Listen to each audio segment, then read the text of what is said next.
Hello, everyone, and welcome to episode 128 of Two Amazon Sellers and a Microphone, brought to you by Solozo. And today we're having a fun in the green room chat here in the back. Our guest, we're excited to have you, Ian Smith from Evolve Media. How are you doing? Hey, doing great, guys. Thanks for having me on your awesome podcast / video cast. Yeah, we're glad to have you. And your setup is sweet. Obviously, you're rocking the super high def camera. Got the lights in the background. Love it. Love it. Got the cotton candy. It's a cotton candy background. Yeah. Chris had that for a while. I did. I tried to do that. Yeah. That's actually where I got the idea. You I saw haven't mentioned it yet. I actually am a subscriber to Ian's channel. So I got this idea. I was like, man, I got to get some lights that show up like that. And mine was never as good as yours. So I stopped doing it. Well, thanks, man. Honestly, I just made a small change. These lights back here are on the floor. There's some like $60 lights I bought off of Amazon. Super easy, basic to set up. So it's not even like good. High production. I think the camera is probably like most high production. Yeah. Well, it looks good. Absolutely. Yeah, you can tell the camera's awesome. Well, we're glad that you're taking some time to join us. We had a lot of fun, like we said, chatting earlier, talking about football. We talk about the Chiefs a lot on this podcast, so we're diehard, and we even let you come on, even though you're a Broncos fan. But that's cool. We won't hold it against you. But before we dive in and talk about off Amazon marketing strategies, which is what we would like to talk about, for anybody who's listening who doesn't know you, hasn't seen your content, isn't working with you, give us a little background about how you got into the space and sort of what Evolve Media does. Yeah, so my name is Ian Smith, and I run an Amazon marketing agency. Basically, we work with a lot of Amazon sellers, and we help them with running Facebook ads, Google ads, email marketing. We do chatbot build-outs. We do rebate campaigns. Essentially, we help Amazon sellers rank higher and get more reviews. And one of our most popular, newest services is we help Amazon sellers download their Amazon customer data.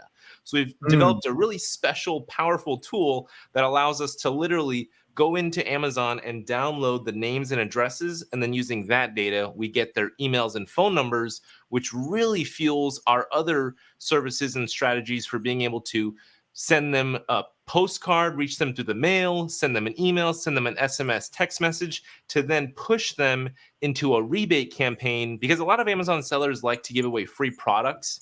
And so that's normally what they do. They just push there as a post-purchase funnel. They would just say, hey, we'd love to give you a free product, link them over to a landing page, collect the order ID, the shipping address, and then boom, send them a free product. But what we're doing now is we're linking them to a rebate funnel and getting them to go buy full price off of a keyword-rich link, then order verifying, hitting them with the gift card rebate, and the sellers are getting some massive keywords rankings boosts and still accomplishing that whole free product ask, getting the email address to then be able to follow up and ask for a review down the road. So that's probably one of like our best and most powerful strategies right now, is the rebate funnel combined with the data download and being able to reach the customer off Amazon.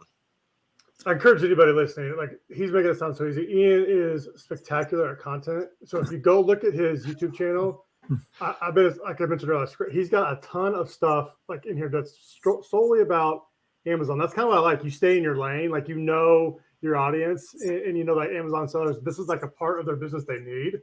Because you could do it yourself, but I'm telling you, we've talked about it before. The mini chat flows, the setting up correctly, the stuff you have to do, like, you're going to miss a step. There's going to be a step you miss. So Evolve Media in your agency is going to be like just an extension of your marketing team, and you just say, Ian, your team handles this. You guys set it up. You guys do all the marketing, and then on the back end, we're going to get the data and just remarket tools. Have you always been in the Amazon space? No, not really, actually. And just a quick call to action. So if you are wanting to book a consulting call with me, go to evolvemedia.agency. But to answer your question, no. So we started with really Shopify and ClickFunnels was like our bread and butter, and we've done 7 figures with those 2 platforms. And naturally, me and a couple other partners started this agency like back in, I think it was like 2015, 2016 or something like that. We had a Shark from Shark Tank in the agency as a partner. helped us scale it up to 7 figures. We were doing some serious revenue with our agency. And then I took a buyout back in 2017 and left that agency to start Evolve Media. So in 2017, I started this agency where I'm 100% owner, was working with, Amazon sellers, really helping them with their Shopify and off Amazon sales. And naturally, I got asked more and more, hey, can you drive traffic to Amazon? Hey, I'd like you to push more traffic over to Amazon. This was back in 2017 when chatbots were like brand new. And so like, to me, I was always like, man, I can't conversion track at all. Like, it's a black hole sending traffic to Amazon. So like, no, I don't really want to send your traffic to Amazon, but like, hey, I'll do some tests. We'll figure out how to make it happen. And like, just naturally getting more and more requests from my clients to help them boost their Amazon business. I was like, you know what? There's some real potential here. So I'm going to start to kind of scale in and niche my agency as an Amazon marketing agency. And doing that was a really great decision because we started to develop the strategies and really just like dive all in on Amazon marketing strategies and how to rank products higher, how to get more reviews, how to get customer data to then bring them back to buy again, how to cross-sell them to new products or products that they've, had listed, and just overall scale up Amazon sales in general. And so like, just being totally immersed in this space has really helped us flesh out the strategies, as well as learn the tools that are constantly being created, and then piggybacking on those tools. So then we sell our done for you services on the backs of those tools, because it's so much to learn. Like, the new tool comes out and then sellers got to then learn that tool and figure out if they want to use it or not. But like, we've done that research and we know how to best use which tools, and which tools are kind of like the hot new thing to really leverage. Hey, let's talk about why is it important, or like when sellers, Amazon sellers, when's it a good time for a new seller that has a new product, they just launched it? When's it a good time for them to start thinking about this? Because there's so many other things to think about when you're launching a product, product research, listings, keywords, PPC. Like, the last thing, maybe don't ever think about off Amazon marketing, but when is a good time for a seller to start like thinking about that and starting to learn more about what that actually is doing, because it's going to help them in the long run? What would your advice be there?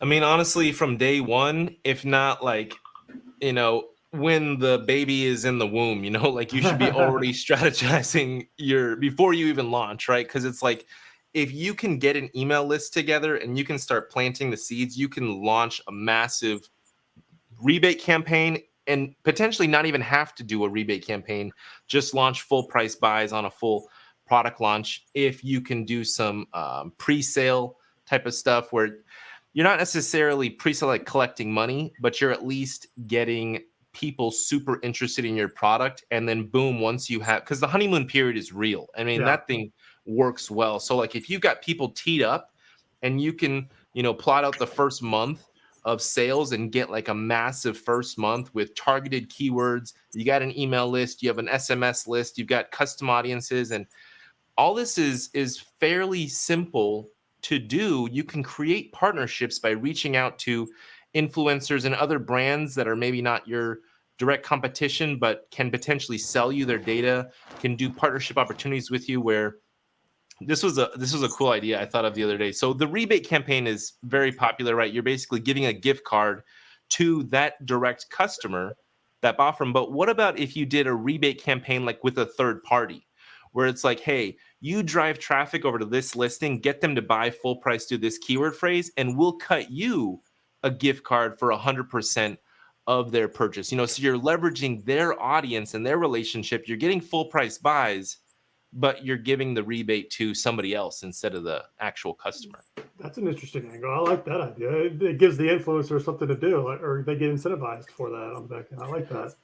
A pretty sizable incentive too. I mean, $20-$25 per pop. Yeah. I mean, that can definitely add up fairly quickly, especially if your product is hot. And then using our data download service, you can then download those customers' information and still have that ability to, hit them with an email, ask for a review, and so still have a back-end funnel, even though the traffic is driven by a third party. And then also, third-party marketing is pretty powerful, because when somebody refers you over, you have like more trust and credibility because it's coming from a credible source versus you trying to reach them directly and try to build that relationship on your own.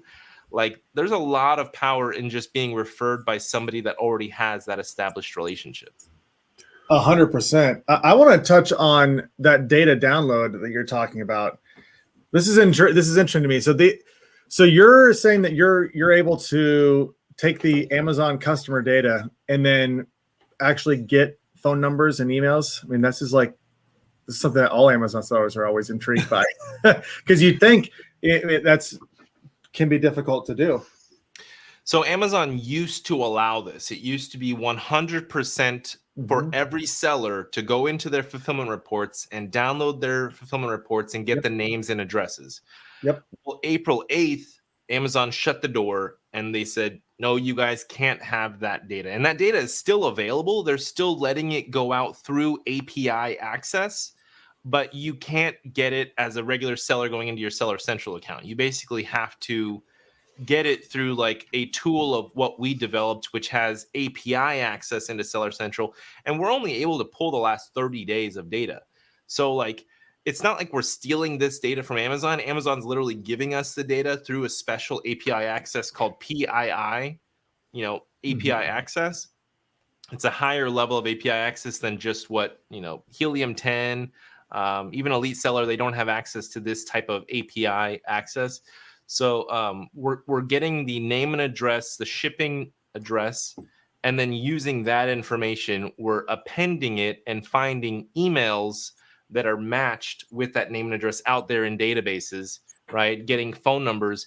And with the match rate, we're looking at around a 35% match rate for emails and a 65% match rate for phone numbers. So it's like if you had a list of 1,000 names and addresses, we'll usually be able to match about 35% email addresses with that list. We'll be able to get 35% of those email addresses and then 65% of those phone numbers. And right now, SMS texting is kind of like a sensitive spot for a lot of people, but it's still a Wild West. And there's a lot of ground to there's a high engagement rate and high open rates with SMS texting. So a lot of sellers are scared to do it right now because it's so just personal and it's so intrusive, I guess, but it's extremely powerful and it's working really well. So the strategy there is if you email a cold list or SMS text a cold list, because technically they didn't give you that information. So when you first message them that, you want to hit them with an offer, a very incentivizing, very intriguing offer, irresistible offer, and get them to then opt in to your offer. And then you have their email or phone number. Usually I recommend just doing a rebate campaign. So hitting them with a rebate offer saying, we'll give you a free product or buy this, get a free $25 gift card or something. And then through that rebate offer or rebate funnel, you're now legitimately having their contact info. Let's do a playbook here. Let's do what's the playbook here? So I'm a seller. I do 5 figures a month. Let's just say, and I sell. Let's say I sell supplements, and I don't have any marketing efforts going on. All I'm doing is just pressing the request review button in my orders, and I'm doing the email follow maybe on that. But that's about all I'm doing. If that brand comes to your agency, Evolve Media, and says, "Okay, we're doing 5 figures. We want to scale up. What's the next? What's the easiest win that you guys can do?" Look, we can do this now. This is going to increase your sales, and we'll just keep adding more and more techniques throughout the life cycle here. So are you saying that they already have sales coming in regularly? Yeah. It's established seller. They got a handful of products. They do 5 figures a month, 10, 15 grand a month in sales. They're trying to get to the next level, 6 figures, 7 figures. But they don't have any marketing plans figured out. They're just using basic stuff inside Seller Central. So the number one thing I would say, lowest hanging fruit, lowest cost, really type of marketing tactic is to download the customer data. Trying to acquire a new customer is always going to be way more expensive than trying to get your past customers to buy again from you. If you have a consumable product like supplements, and we actually work with a lot of supplement companies, it's fairly easy and low cost to get your past customers to buy the same supplement or a different supplement from you. So that's always going to be my go-to strategy, is like, hey, let's squeeze some more juice out of that fruit and hit them with an offer. Whether we send them a mailer postcard, we send them an email blast, an SMS text blast, we can also import the name and address data into Facebook, hit them with a Facebook and Instagram ad, or if we get the email address, we can import it into Google, hit them with some Google YouTube ads, display ads, retarget them on Google. So you can reach them in a lot of different ways. And then hit them with an offer, get their information, and then you can just email marketing. Where you want to eventually get them is in an email marketing, because that's always going to be your lowest cost way to reach people and your less intrusive way, is sending out an email blast and pushing them to buy again, or getting them to buy a special offer. But yeah, ultimately you want to get them into that email marketing. I got this in the mail the other day. I bought this product probably 60 days ago, 45 days ago. And I was like, how in the hell did they send this to my address? Like, how'd they figure it out? But on it is a little QR code on there. I don't know if you see that. There's a little QR code on there. What is that doing? Like, I know what it does. What's the purpose of a QR code on a postcard? A QR code is just an easy way to link them from the physical world into the digital world. So we do that as well with our direct mail. So a lot of people don't know this, but with your smartphone, you can jump into the phone or the camera app, the camera app, and just like literally go into the photo and just hover your phone over a QR code, and then a little pop-up will happen. You tap on the pop-up and boom, it links you over to a website. So instead of having to like look at the mailer and then like type in stuff, you can literally just like scan it, boop, leads you over to a website, and then you can go through all the stuff on your phone. And then from the marketing side, when they scan a QR code, you can actually get more data from them as far as their location, and just kind of like some information about like IP address and where they're located, and just some creepy data stuff on the back end. The postcard strategy, because I did this in the past, back when me, just as a normal individual seller, could get the full address of the customers, which of course now is less of that possibility. But how effective is that strategy, and what's the right ask on those things? What's the biggest way you get those to convert when you're using postcards? So I've tested a lot of different offers, buy one, get one frees, and 20% off, 30% off, 40% off. The best performance that we've seen is just a free product offer. So just giving something completely free, and you can word it in that way as a free product offer.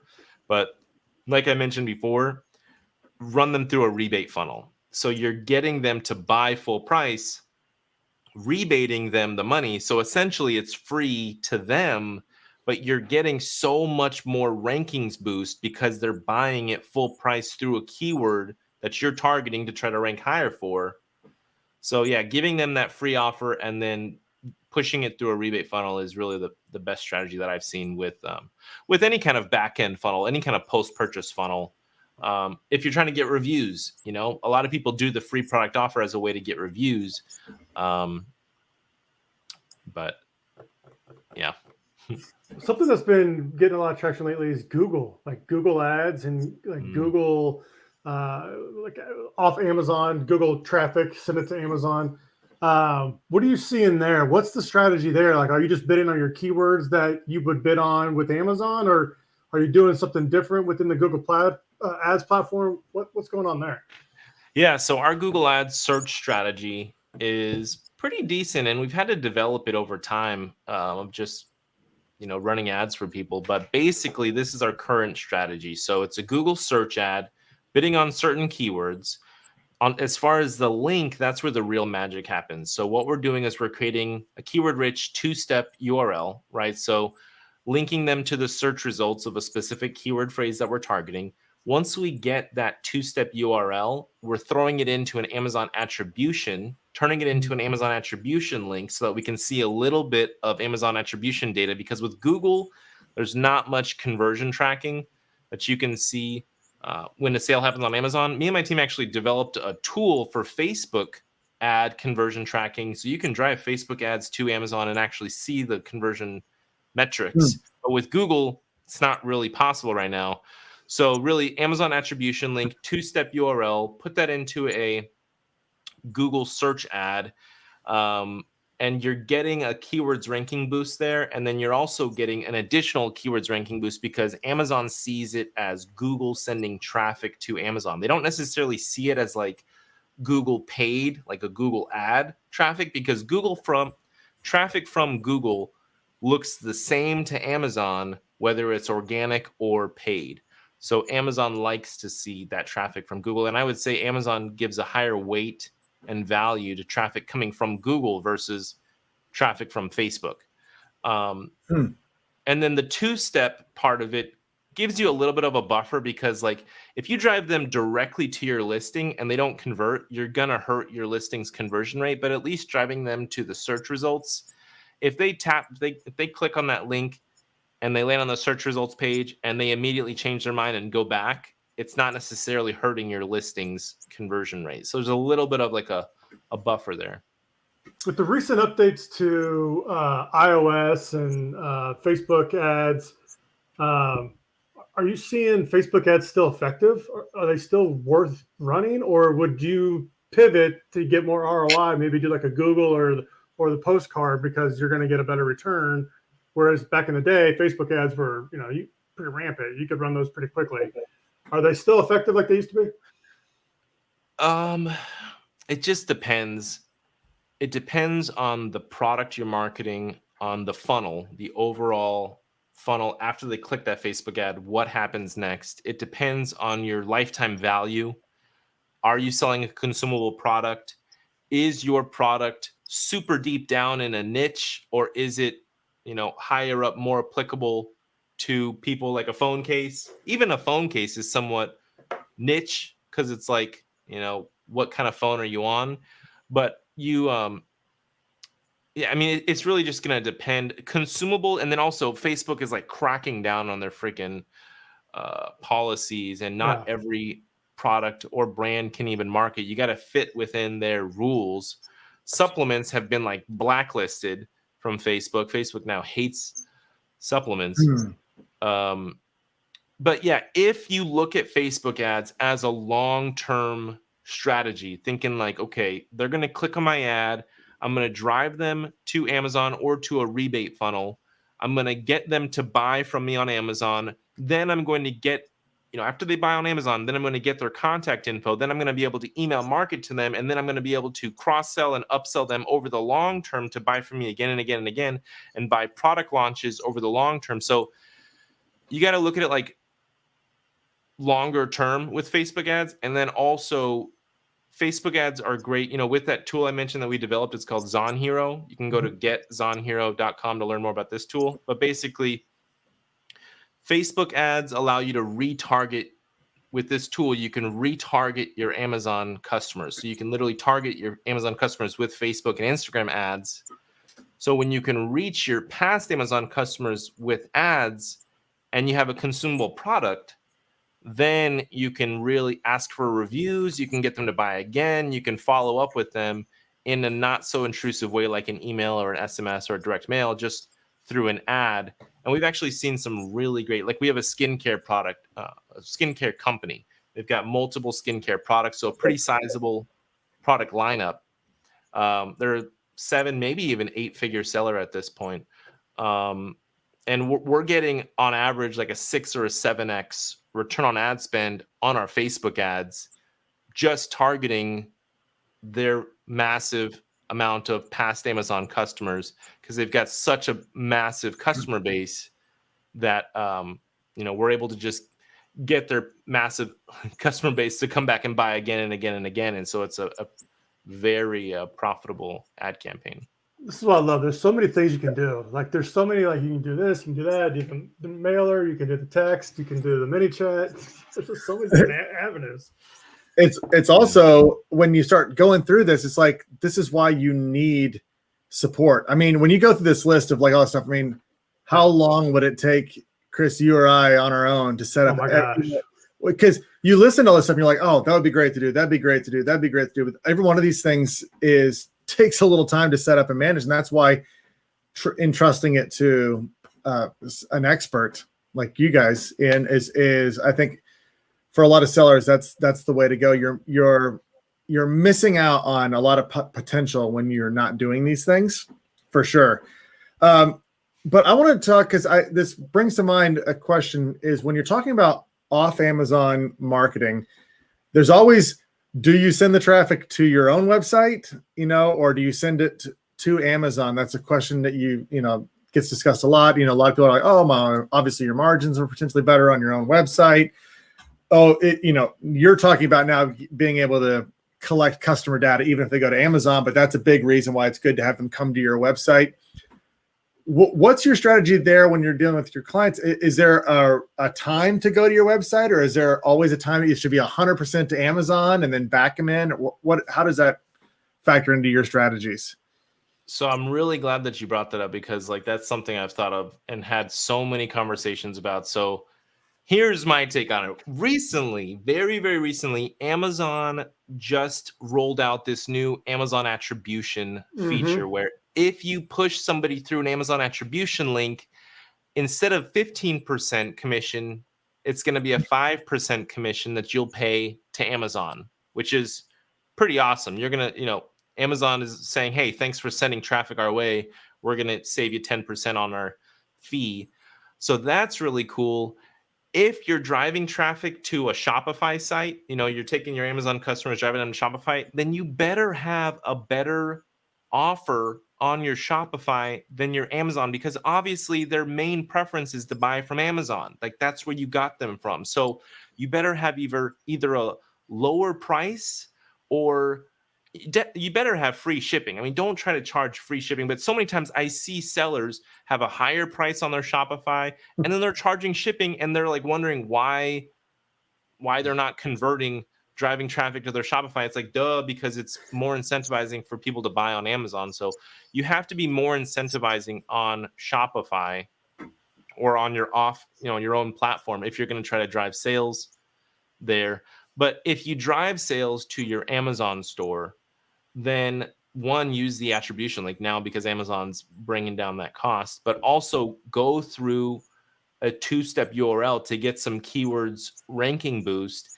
And then also try to leverage some of that follow-up that you'll have to ask for reviews and increase your review rate. But I don't know, you better have a pretty solid funnel. If you're trying to drive them to your owned website, you need to have a super solid offer and a super solid funnel. Maybe you have an upsell sequence to even maximize your average order value, because many times on Amazon, your average order value is one product. There's literally no upsells. But on your website or on a ClickFunnels, you can literally upsell and get them walking out with 3 products and get your average order value from maybe $25 to $50 or $75. So have a superior funnel off Amazon that makes your lifetime value way higher and makes it more incentivizing for the customer. Where do you see 2022? Where do you see the marketing efforts going? We had mini chats, and now we're doing postcards, and we're doing SMS, and now we're doing Google ads. What's left? What's left for Amazon sellers coming up in 2022? Where can we go?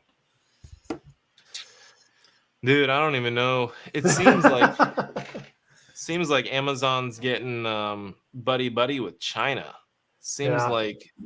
It seems like the window of opportunity, or the door, is kind of closing a little bit for American sellers. And this relation, I mean, this is all speculation, but Alibaba and Amazon and China sellers are really coming in on Amazon. So I don't know if we're gonna have much Amazon sellers in America, because so many, all the sellers are doing is they're taking something from China and then just putting a label on it. And then, so I think the private label game will still be pretty strong. If you develop a formulation here in the States, and your manufacturing is maybe here in the States, and you've got a solid customer base that's going to protect you against the Chinese sellers. But I think if we look back over the past 2 or 3 years and we look at the amount of Chinese sellers that have entered Amazon US, it's definitely increased. Mm-hmm. But Amazon is increasing their marketplaces, all around. There could be some very underserved marketplaces. Like I hear Amazon Australia is very underserved. Amazon India is very underserved. Like a lot of platforms don't even like link up with Amazon India. Right. I got some people reaching out to me from India that do big money on Amazon India, and like we can't even do anything for them because none of the platforms work with Amazon India. So like Amazon India could be an opportunity. Could be an opportunity still in the UK. So I think sellers should definitely look at other marketplaces and try to get their products over there, because it's like big blue oceans over there. And maybe the Amazon US marketplace is getting a little too saturated. I don't know. It's an interesting point you bring up. And I think this would be good info for people that are getting started in this business is product selection right now. If you tend to pick like a commoditized product or something that is easily made in China's factories, you could be setting yourself up to just not be able to handle that competition as more and more of those factories come in. But if you hedge your bets, like you're talking about, if you're able to manufacture somewhere else or in the US, or if it's a unique product, which it should always be anyway, you're trying to find a unique product that can give you a boost, a better opportunity in the future as competition gets more stiff. And when we look at like China and importing stuff from China, oh my God, I've just heard of so many nightmares and just stories of just so many issues. So what I ultimately would love to see is manufacturing come back to America, but I don't think it's going to come back to America how it used to be with people in factories. I think once we master robot manufacturing, then we're going to see the cost of manufacturing go even lower than what China is offering. And potentially that's when manufacturing will come back to America in a big way, is when we master robot manufacturing lines. But I mean, this could be like 15 years out from now. I mean, who knows? Yeah. That would be a game changer though. Yeah, it would be. It'd be awesome. Yeah. Unfortunately, it won't really help our economy and labor force too much, but I don't know. We'll see if that ever happens. Well, in the meantime, right now, while we're still trying to drive that traffic, it's interesting to hear you talk about driving traffic straight to Amazon as your full strategy. I think, and I tend to agree. I've always thought that anyway. Like, why, everyone complains, oh, well, my margins are double when I sell on my own website. I'm like, yeah, but you brought up all the reasons why that can be a negative. Like if you're not as compelling, and everybody like, I can't even navigate other people's websites. I just buy everything on Amazon. Like it's a pain. It's like it's I don't know. You're just so used to, I want to click this, I've got Prime, boom, ship it, go, done. I don't have to type in my address. So it makes sense that you want to be where your customers want you to be, as opposed to try to force them to your own website. What other avenues? We've talked about Facebook. We've talked about Google. We've talked about Postcards. But are there any other avenues that you're utilizing to drive traffic? Yeah, so I actually just posted a YouTube video about different traffic strategies, and I really am excited to start testing some of these in the next year. You can find me on YouTube, by the way. Ian, just search Amazon, Ian Smith, Amazon. There's another popular doctor named Ian out there. So yeah, I tried. I'm like, who is this guy? Ian Smith is like a popular doctor. So anyway, here's a couple strategies real quick. So TikTok. I am super excited to start messing around with driving traffic on TikTok. I spend a lot of time consuming content on TikTok, and I'm seeing more and more ads pop up. So I think it's going to be really cool to start driving traffic on TikTok. Other platforms would be like linking up with blog sites, trying to find smaller blog sites that get the type of traffic that you're looking for, that are your customers. Reach out to those blog sites and say, hey, I'd love to buy an ad on your website. Native advertising, looking at Taboola and different native ad platforms could be something. Reddit ads for guys, if you're trying to target males. Pinterest for girls. TikTok's a good balance of guys and girls. Buying data lists. So literally you can go and you can buy an email list. You can throw that into Facebook, different platforms, and target them with ads, or you can literally target them directly with an email blast. What were some other things? Oh, influencers, hiring influencers, but you got to have a solid offer. Like the traffic is, one thing, but you need to hit people with a solid offer, like a rebate campaign or like a significant discount or an opt-in, or, all traffic campaigns are going to perform badly if your offer sucks, or if your targeting is off, or if your product sucks and there's no demand, so offer and product, and then make sure that your targeting is super legit. And I mean, there's going to be a lot of testing that needs to take place. Also, I mentioned this earlier, but creating partnerships. I've had some massive success with partnerships. I am in the B2B space, but with B2C space, you can find, your Dream 100 list, what Russell Brunson talks about. So you make a list of similar brands to yours, but not necessarily direct competitors, but maybe these brands serve your same customers, reaching out to them and saying, hey, would you be interested in doing a partnership opportunity? Would you be interested in doing a partner giveaway? We can combine our lists and product offering and create this big value bundle, get a whole bunch of people to enter into this giveaway, and then we both get the emails of everybody who enters, and we can both market to them. So partner giveaways, even just buying them, saying, hey, I'll give you $5,000 for your email list. Some brands are going to just tell you straight no, but you got to get creative with your traffic sourcing, because that's when you're going to really find the money. Going the traditional route of the big two, Facebook and Google, that's what everybody's doing. And if your product is not, I have a client that sells testosterone boosters, and that's not really going to be something that's going to run as an ad on Facebook or Google. He's having issues getting stuff approved. So that's why he's got to look into alternative traffic sources. But also, if you're a big seller and you got some big pockets to spend money on, then these alternative traffic sources could be a way for you to really branch out and reach a ton of people. And you may just find a super hot winning place where you're getting like dirt cheap cost per acquisitions. But it's definitely going to come down to the offer. I love it. That's so many tactics right there. Wrapped. I mean, just the one we talk about with partnerships. I mean, that's outside the box thinking. Making it a win-win for you and another brand, potentially cutting in half your expense there and getting a bigger win. Yeah, I love having conversations like this, because there's so many things out there. Like I'm like, you bring up TikTok.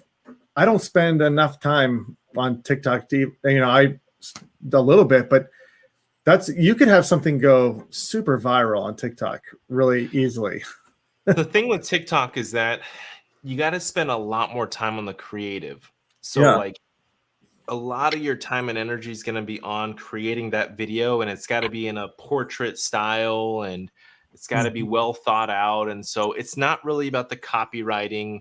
It may not even really be about the targeting, but if you can create a rock star video, it will work. I mean, right now for Amazon products, I've been seeing so many TikTok videos, just people starting the video saying, oh, Amazon find, like, you're going to love this Amazon find that I just did, and then jumping right. Like, it seems like a lot of people are having fun shopping from TikTok, finding really cool, innovative products from TikTok. And so the platform already is geared for product discovery. So when a platform is geared like that, then it's like, so I'm just excited to start testing it. I don't personally own any products that I can run my own ads to try to sell my products on TikTok. So I got to rely on clients to reach out to me and want to also invest. They have to invest money into the creative, getting that done in multiple creatives, as well as getting the ad spend going. But if you reach out to the micro influencers on TikTok and get them, they already know the platform. They know what kind of video works. They know how to structure the video. They know how to shoot the video. So you reach out, and I'm already doing this with a client. One client already hired me for putting together some TikTok ads. And what we're doing is we're reaching out to a bunch of influencers. We got a list. We're hiring them to make videos for us. And then we're going to run those videos as ads, as well as put them organically on TikTok. And so that's right now our strategy, but I think it would be awesome. I should start looking for more TikTok influencer platforms where I can just go kind of like a Fiverr, where I can just go to this website, do a search, and then just easily hire. Right now it's kind of a pain to find influencers to then try to pay them money, and then they're like, maybe later I'll get around to this. It's so hard to pay them money. I'm just trying to pay you to do something for me real quick. Yeah, that's right. Oh man, I've got a lot going on in my head right now. There's a lot to it. We've got to get you back on in the future. Maybe we'll have to do it because every single one of these things we could talk about for hours. We go in depth on them. You can go in depth on ManyChat. You can go in depth with these landing page. I mean, Google ads, all of it. Yeah, we'll definitely. Yeah, we'll definitely get you back on because this has been eye-opening for sure. And I know this is just really valuable for the people who are listening. Not to mention, you hear this and you might be thinking, "Oh, I can't. There's no way I can do all that. I can't. I'm one person." I mean, that's usually me. That's usually my thought. I mean, even just setting up back in the day a Facebook ad, I was like, "Man, this takes forever," and I got to really spend a lot of time monitoring this. That's when somebody, if they're serious about what they're doing, they should be reaching out to you. So tell everybody, how can they get in touch with you if they're looking to work with you on any of these strategies? Yeah, again, just go to evolvemedia.agency. You can shoot me an email, Ian, that's IAN, at evolvemedia.agency. If you're interested in our data download service, you can just go to ema.evolvemedia.agency. So, reach out and let's figure out how to get you to rank higher and get more reviews. Usually that's like the two main goals that a lot of people need help with. Yeah, 100%. Well, thanks for joining us. I encourage everybody who's listening, go check Ian out. If you want to work with him, make sure you do all the steps that he just said. And Ian, thanks so much for coming on. For everybody who's listening to this, if you like content like this, make sure you're subscribing to the podcast. Leave us a review. Tell us how we're doing. If you're watching this, or if you don't know that you can watch this, we live stream these every day when we go live. We're on Solozo's Facebook page. We're on Solozo's YouTube channel. We'll be on LinkedIn really soon. So be looking out for that. So make sure you're going to those places and also liking them, subscribing, and turn on notifications. We'll just pop right up on your phone when we go live if you've got Facebook open, if you got the notifications on. So we'd love for you to do that. Thanks, Ian, for checking in with us. It's been a great conversation, and we'll see everybody next time.